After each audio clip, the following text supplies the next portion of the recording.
میخواستم بدونم که این سفر از چی برنامه‌های برخوردار است؟ بله، باید گفت که سفر دولتی پیشوای ملت یعنی از نقطه نظر توسعه همکاری‌های گوناگون جنبه با جمهوری خلقی خیتای اهمیت خیلی مهم دارد و ما میدونیم که این همکاری ها سال به سال بهتر و خوبتر می شود، چون که چین یکی از شریکان استراتژی جمهوری تاجیکستان می باشد و ملت ما منفعت دار است که همکاری های همه جانبه را با کشور چین باز هم بهتر و خوبتر گرداند.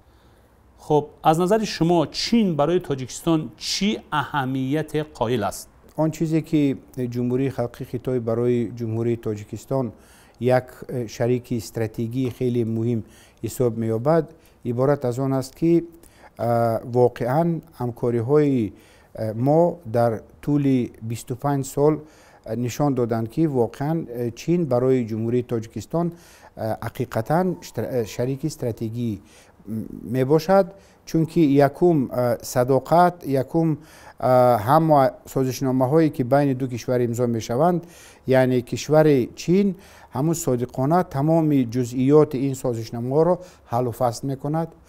شما ببینید زمانی که از سال 2006 وقتی که سازشنامه های گوناگون در مسئله ساختمان انفراستراکچور در جمهوری تاجیکستان مد نظر گرفته شد، تمام این سازشنامه ها 100% از طرف چین حل خودش را یافتند. جناب خالق نظر، همزمان تاجیکستان برای چین چی اهمیتی دارد؟ ببین، تاجیکستان برای جمهوری خلقی خیتای نیز از نقطه نظر استراتژی اهمیت خیلی مهم دارد.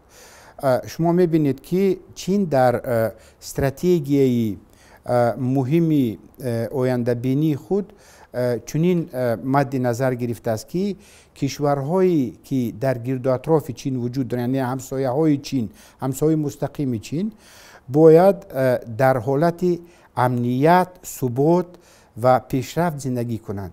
اگر همسایه ها از نقطه نظر اجتماعی، سیاسی، نظامی مشکلات داشته باشند، البته این تاثیر به چین نیز خواهد رسید و چون جمهوری های آسیا مرکزی کشورهای مسلمانی هستند، البته چین میخواهد که این کشورها کشورهای دنیوی باشند. این کشورها کشورهایی باشند که در آنجا افراطگرایی و تندگرایی که مثل در شرق نزدیک وجود دارد در خاورمیانه نباشد، که تاثیر است به چین نرسد. جناب خالق نظر، بیش از 1 میلیارد دلار قرض بیرونی تاجیکستان از چین است. برخی از کارشناسان میگن که این معنای آن را دارد که تاجیکستان وابسته چین هست. نظر شما چی است در این رابطه؟ شما میدانید که قرضهایی که ما از چین گرفتیم این قرضهای خیلی کم فایز هستند، حدود 2% و با 40 سال، برای 20 سال آنها ما تاجیکستان یعنی آهسته آن را پرداخت میکند. باید عرض کنم که آن انفراستراکچوری که سال 2006 7 10 ساخته شدند، الکی تاجیکستان همین مبلغ‌های قرض آنها را همه ساله سپریده ایستاده است. بله، بازپس گردانده ایستاده است و آنها آهسته کم شده ایستادند و این هیچ خطری برای اقتصاد تاجیکستان ندارد. چین کوشیده است تا با همسایه‌هایش رابطه حسنه داشته باشد و این است که چینایی‌ها در طرح‌های مختلفی اقتصادی تاجیکستان فعالند. ایده از کارشناسان این روند را اکسپانسی آرام چین در تاجیکستان ارزیابی می‌کنند. شما چی میگویید؟ هیچ دلیلی برای آن وجود ندارد که اینها بگویند که انا چین آمد این کار کرد و در آینده مثلا میخواد اکسپانسی کند. من شخصا یگان اکسپانسی چین را در تاجیکستان نمیبینم. ببینید، اولا که دو فاکتور مهم است. دو فاکتور مهم شما مد نظر گیرید. بسیار حرفی من همین کارشناسانی که شما گفتید، اینها چندین بارها اعلام کردند که حدود 98,000 تا 100,000 چینی در تاجیکستان وجود دارد.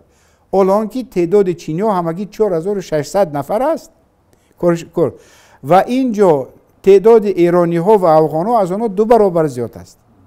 در کنار همکاری های اقتصادی و تجارتی، اخیراً چین تلاش دارد با تاجیکستان همکاری های نظامی را نیز توسعه دهد. به همین منظور در ماه اوت سال گذشته به رهبری چین ائتلاف نظامی ضد تروریسم با شرکت تاجیکستان، پاکستان، افغانستان و چین تأسیس شد. به نظر شما هدف از گسترش همکاری های نظامی چین با تاجیکستان در چیست؟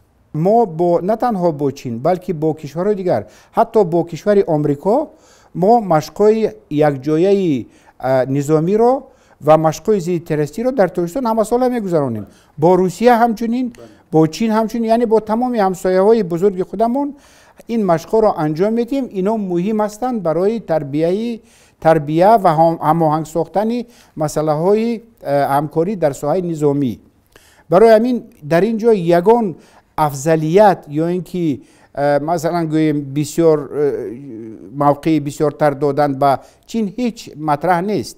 ائتلاف‌های گوناگونی وجود دارند. هدف این ائتلاف عبارت از چی است؟ آخرینش هدف عبارت از آن است که همین مشکلات اصلی که در افغانستان وجود دارد، ناامنی ها و بی‌ثباتی ها به آسیا مرکزی نگذرد. راهش را گرفتن در کار که و کشورهای آسیا مرکزی را ضررناک نکنند.